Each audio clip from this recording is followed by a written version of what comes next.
gejala distribusi. Anggota-anggota kelompok 4 terdiri dari Diasya Fitri Duyanti, Nadia Magfiran Malasanti, Nur Aziza, Fawas Akila Putri, dan Baik Putri Ariana. Pada video kali ini, kami akan membahas mengenai prinsip umum kelarutan, interaksi pelarut dan zat terlarut, kelarutan gas dalam cairan, kelarutan cairan dalam cairan, kelarutan zat padat dalam cairan, serta distribusi zat terlarut di antara pelarut-pelarut tidak campur. Prinsip umum kelarutan. Jadi, hal-hal yang akan dipaparkan dalam prinsip umum kelarutan yaitu pengertian kelarutan, jenis-jenis kelarutan, faktor yang mempengaruhi kelarutan, serta istilah kelarutan. Kelarutan merupakan sifat dari zat kimia padat, cair atau gas yang terlarut dalam pelarutnya hingga membentuk zat yang homogen atau menjadi satu fasa dari zat terlarut atau yang biasa disebut solut di dalam zat pelarutnya atau yang disebut solvent. Definisi kelarutan juga terbagi menjadi kelarutan secara kuantitatif dan kualitatif. Secara kuantitatif, kelarutan merupakan sejumlah miligram tertentu partikel solut yang diperlukan untuk menghasilkan suatu larutan yang jenuh. Sedangkan secara kualitatif, kelarutan adalah dua fase atau lebih zat yang tercampur dan menghasilkan larutan yang homogen. Kelarutan dapat dinyatakan dalam beberapa satuan konsentrasi seperti molalitas, fraksi mol, rasio mol, dan sebagainya. Nah, larutan dibedakan menjadi beberapa jenis. Berdasarkan jumlah pelarut dan zat terlarut, larutan dibedakan menjadi 3 jenis, yaitu larutan tidak jenuh, dan larutan sangat jenuh. Larutan tidak jenuh yaitu larutan yang mengandung zat terlarut atau solut kurang dari yang diperlukan untuk membuat larutan jenuh. Larutan tidak jenuh terjadi jika hasil kali konsentrasi ionnya itu kurang dari Ksp.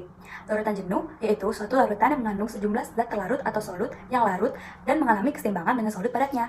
Larutan jenuh terjadi bila hasil konsentrasi ionnya itu sama dengan Ksp. Yang terakhir ada larutan sangat jenuh atau lewat jenuh, yaitu larutan yang mengandung lebih banyak zat terlarut atau solut daripada yang dibutuhkan untuk membuat larutan jenuh. Terjadinya larutan sangat jenuh jika hasil kali konsentrasi ionnya itu lebih besar daripada Ksp. Selanjutnya, berdasarkan banyak atau sedikitnya zat yang terlarut, larutan dibagi menjadi dua, yaitu larutan pekat dan larutan encer. Larutan pekat adalah larutan yang mengandung relatif lebih banyak zat terlarut atau solut dibandingkan zat pelarut atau solventnya. Sedangkan larutan encer itu kebalikan dari larutan pekat, di mana dia itu mengandung lebih sedikit zat terlarut dibandingkan pelarut atau solventnya. Ada beberapa faktor yang dapat mempengaruhi kelarutan, antara lain suhu, konstanta dieelektrik, pH, pelarut, ukuran partikel, polimorfisme, bentuk garam, tekanan, serta steric factor. Menurut Farmakope Indonesia, ada beberapa kriteria kelarutan. Kriteria-kriteria ini dapat dilihat di tabel sebagai berikut. Nah, pada tabel istilah kelarutan ini terdapat dua kolom. Kolom pertama itu untuk istilahnya, dan kolom kedua itu untuk bagian pelarut yang dibutuhkan untuk satu bagian zat terlarut. Untuk istilah pertama, ada istilah sangat mudah larut, di mana bagian pelarut yang dibutuhkan untuk satu bagian zat terlarut itu kurang dari satu bagian. Untuk istilah mudah larut, bagian pelarut yang dibutuhkan untuk satu bagian zat terlarut itu 1 sampai 10 bagian, dan seterusnya. Misalkan, diketahui kelarutan mirtazapam larut dalam 5 bagian ether.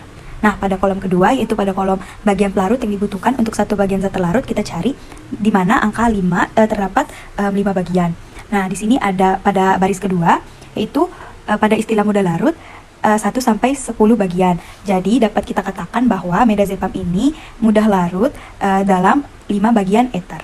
Jadi, istilah kelarutan ini sangat banyak digunakan dalam proses pembuatan sediaan farmasi maupun di bidang penelitian yang lain. Di bidang farmasi sendiri, kelarutan memiliki peran penting dalam menentukan bentuk sediaan dan untuk menentukan konsentrasi yang dicapai pada sirkulasi sistemik untuk menghasilkan respon farmakologi. Kelarutan obat akan berkolerasi dengan laju penyerapan obat agar diabsorpsi dan menghasilkan efek terapeutik. Selain itu, kelarutan juga menentukan disposisi obat dalam tubuh. Obat dengan kelarutan rendah atau lipofilik akan terikat dengan protein plasma, terdistribusi cepat, dan dimetabolisme oleh hati. Sebaliknya, obat dengan kelarutan tinggi atau hidrofilik akan terdistribusi secara terbatas dan dimetabolisme oleh ginjal, sehingga dapat disimpulkan bahwa kelarutan berperan penting dalam fase farmakokinetik. Oke, baik. Di sini saya akan melanjutkan pembahasan dari sebelumnya, yaitu tentang interaksi pelarut dan zat terlarut. Dalam interaksi antara solut dengan solvent, itu terdapat sebuah istilah umum yang dikenal dengan istilah like dissolves like, yang artinya sebuah pelarut akan larut pada zat yang disukainya atau yang sejenis dengan dirinya. Artinya apa? Artinya, suatu larutan yang bersifat polar itu akan larut bersama pelarut yang sifatnya polar juga. Dan sebaliknya, zat yang bersifat non-polar itu akan larut pada pelarut yang bersifat non-polar. Nah, dalam bidang farmasi, pelarut dibagi menjadi 3, yaitu pelarut polar, pelarut non-polar, dan pelarut semipolar. Yang pertama adalah pelarut polar. Ukuran polaritas dari pelarut polar itu dipengaruhi oleh momen dipol dan tekanan dielektrik parameter kelarutannya. Contohnya air. Air dapat melarutkan senyawa-senyawa yang dapat membentuk ikatan hidrogen. Di dalam pelarut polar, itu terdapat mekanisme bagaimana air dapat melarutkan suatu senyawa. Mekanismenya adalah sebagai berikut. Yang pertama, karena tetapan dielektrik air ini adalah 80, dan ini termasuk angka yang tinggi, menyebabkan pelarut polar mengurangi gaya tarik-menarik antara ion dalam kristal yang bermuatan berlawanan. Kemudian, pelarut polar akan memecah ikatan kovalen pada elektrolit kuat dengan reaksi asam basa dengan pelarut yang bersifat amfiprotik. Yang ketiga, pelarut polar mampu melarutkan molekul dalam ion yang disebabkan adanya gaya interaksi dipol. Zat terlarut pada pelarut polar harus bersifat polar agar dapat larut pada pelarut polar.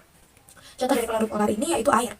Contoh dari interaksi zat pelarut dan zat terlarut pada pelarut polar adalah kelarutan NaCl dalam air, di mana air menyebabkan ion di dalam kristal NaCl tidak saling tarik-menarik, sehingga NaCl itu bisa larut di dalam air.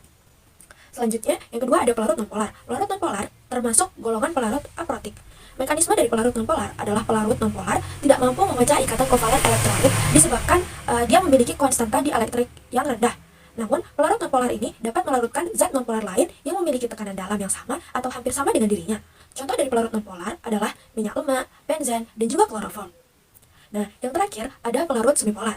Mekanisme kerja dari pelarut semipolar ini yaitu mampu menginduksi molekul pelarut nonpolar tertentu yang bersifat lebih polar dari nonpolar, namun tidak lebih polar dari yang polar.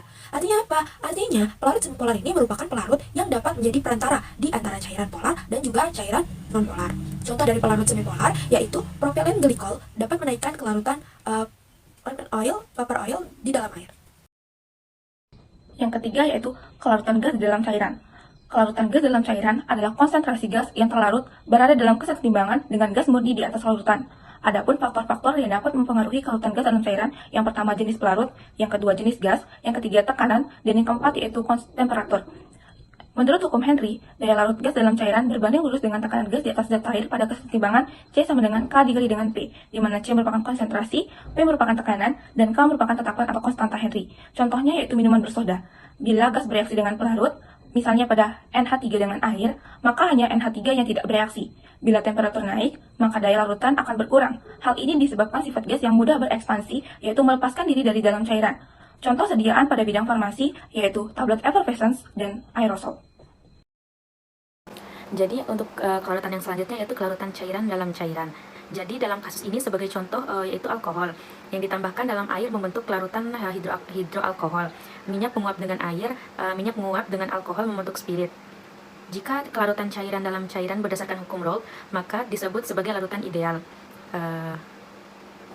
Sementara itu, kelarutan dalam cairan berdasarkan ada tidaknya penyimpangan terhadap hukum Raoult dapat digolongkan menjadi dua, yaitu yang pertama larutan ideal dan yang kedua yaitu larutan non-ideal.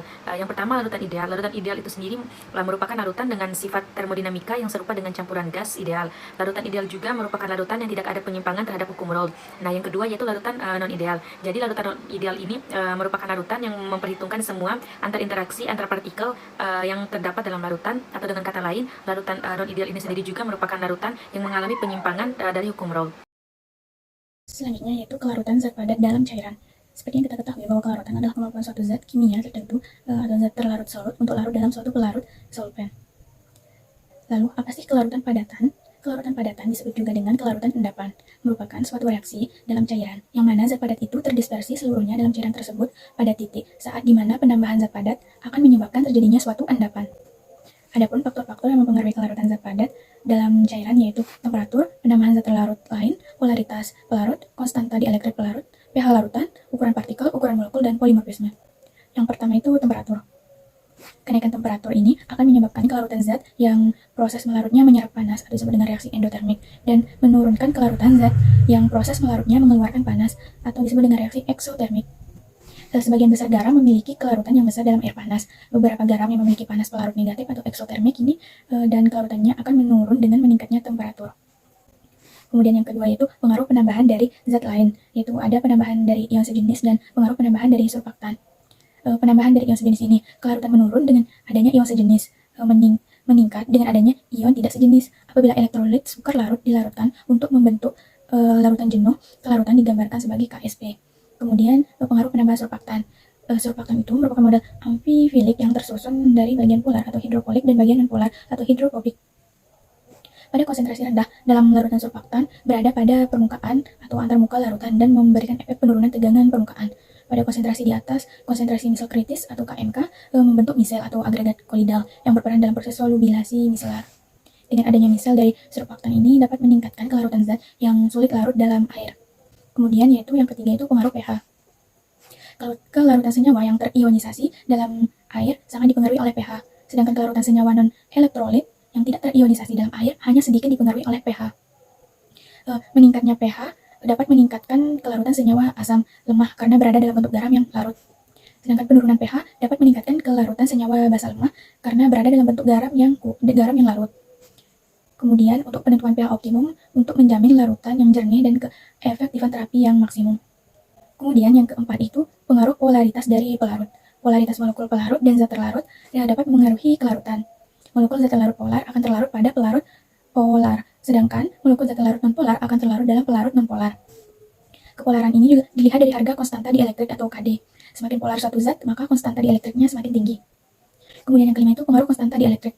Suatu zat memiliki kelarutan yang tinggi dalam suatu pelarut bila memiliki KD yang sama atau mendekati KD pelarut. Kemudian untuk meningkatkan kelarutan suatu zat yang hidropop atau sukar larut dalam air ini dapat dilakukan dengan menggunakan pelarut campur atau konsolven agar dihasilkan KD pelarut seimbang atau sama dengan KD zat terlarut.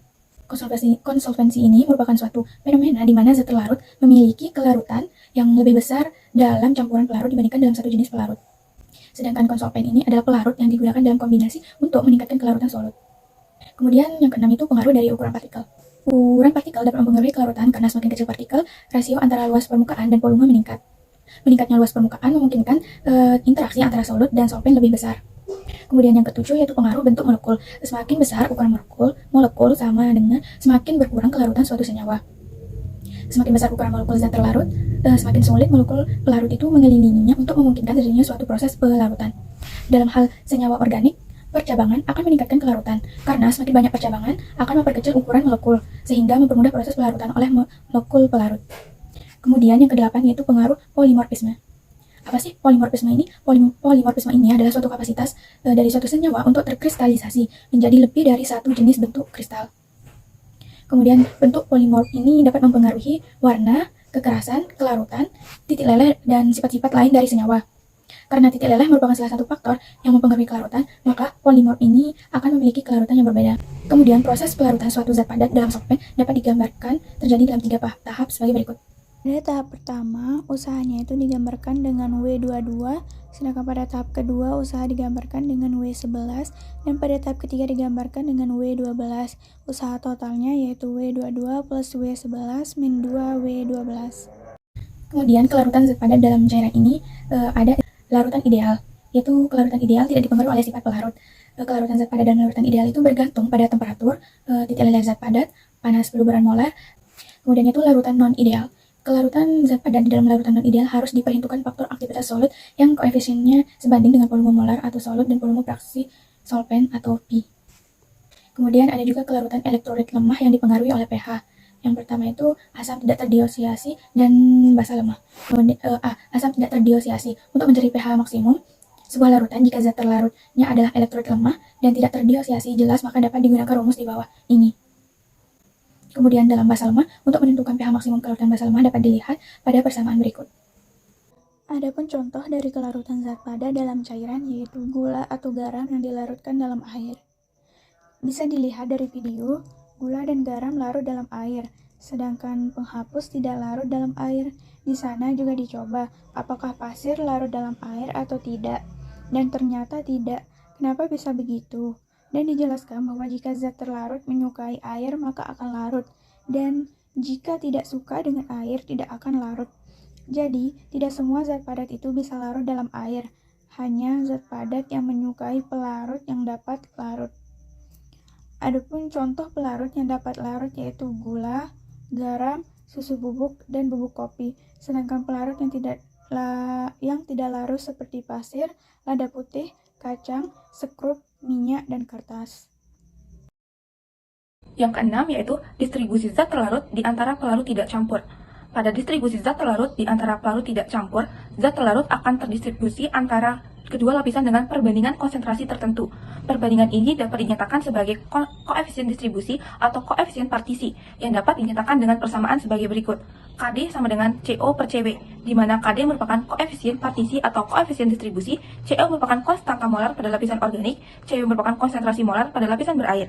Beberapa contoh penerapan partisi, yang pertama yaitu partisi antibiotik dalam mikroorganisme, yang kedua partisi zat aktif obat antara biofosfolipid dan larutan berair, yang ketiga partisi zat aktif obat dan pengawet dalam wadah plastik, yang keempat molekul pengawet dalam partikel emulsi antara fase minyak dan air.